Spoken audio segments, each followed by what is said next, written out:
बहुत समय पहले की बात है।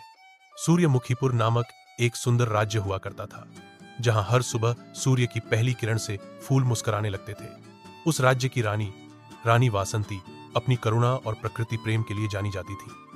कहते हैं, जहां से वह गुजरती वहां फूल खिल जाते और पक्षी गीत गाने लगते। लेकिन उस राज्य में एक रहस्य छिपा था। महल के पीछे एक विशाल सूरजमुखी का बाग था, जो हर मौसम में खिला रहता। लोग कहते थे कि उस बाग में जादू है, केवल रानी ही वहां जा सकती थी और वे हर दिन उस बाग में कुछ समय बिताती।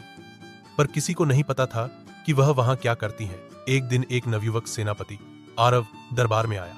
वह वीर था, लेकिन कुछ अड़ियल और जिज्ञासु भी। उसने बाग के बारे में सुना और रानी से पूछा, महारानी, क्या मैं सूरजमुखी बाग देख सकता हूं? रानी मुस्कुराई, लेकिन गंभीर होकर बोली, आरव, यह बाग सिर्फ देखने की चीज नहीं, समझने की भी है। जब समय आएगा तुम स्वयं उसका रहस्य जान पाओगे। आरव को संतोष नहीं हुआ। एक रात चांदनी में वह चुपचाप बाग की ओर चला गया। जैसे ही उसने द्वार पार किया, बाग चमत्कारी रूप से रोशनी से भर गया। हर सूरजमुखी रत्नों की तरह चमक रहा था।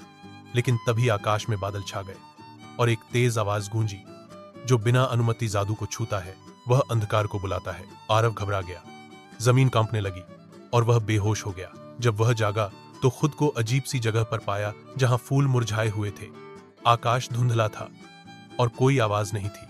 तभी एक वृद्धा उसके सामने आई। वह बोली, तुमने जादू को समझे बिना पाने की कोशिश की।